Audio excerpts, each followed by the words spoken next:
గంగాపురం అనే గ్రామంలో రామయ్య, సీతమ్మ అనే భార్యాభర్తలు ఉండేవారు.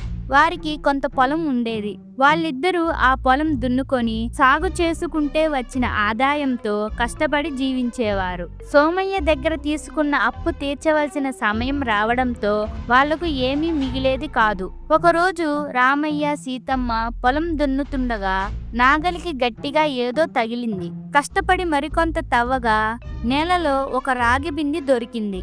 వాళ్ళు ఆ బిందెను ఇంటికి తీసుకొని వచ్చారు. బిందె మూత తెరవగానే అందులో నుంచి ఒక గంధర్వుడు బయటకు వచ్చి శాపవశాస్తు నేను ఇందులో ఉండిపోయాను. నాకు విముక్తి కలిగించినందుకు మహిమగల ఈ రాగి బిందెను మీకు కానుకగా ఇస్తున్నాను.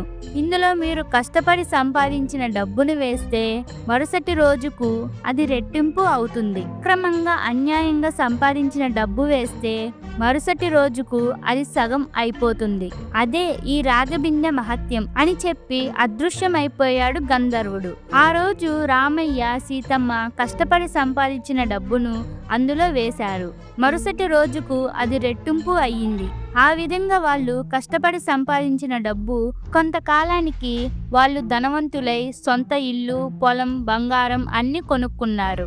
ఈ విషయం తెలిసిన రామయ్య దూరపు చుట్టం శరభయ్య చుట్టం చూపుగా వచ్చి తిష్టవేసి రహస్యంగా ఆ రాగబిందెను ఎత్తుకుపోయాడు. శరభయ్య అందర్నీ మోసం చేసి అధిక వడ్డీలు వసూలు చేసి అక్రమంగా సంపాదిస్తుండేవాడు. నిరుపేదల దగ్గర వడ్డీలు గుంజి అన్యాయంగా సంపాదించిన డబ్బు రాగబిందెలో వేయగా మరుసటి రోజుకు అది సగం అయిపోయింది. శరభయ్య లబలబా మొత్తుకుంటూ మరికొంత డబ్బు వేయగా డబ్బుతో సహా బిందె కూడా మాయమైపోయింది. ఇలాంటి స్టోరీస్ మీకు ఇంకా కావాలంటే ఇప్పుడే వీడియోకి లైక్ చేసి ఛానల్ని సబ్స్క్రైబ్ చేసుకొని బెల్ ఐకాన్ ఆల్లో పెట్టుకోండి.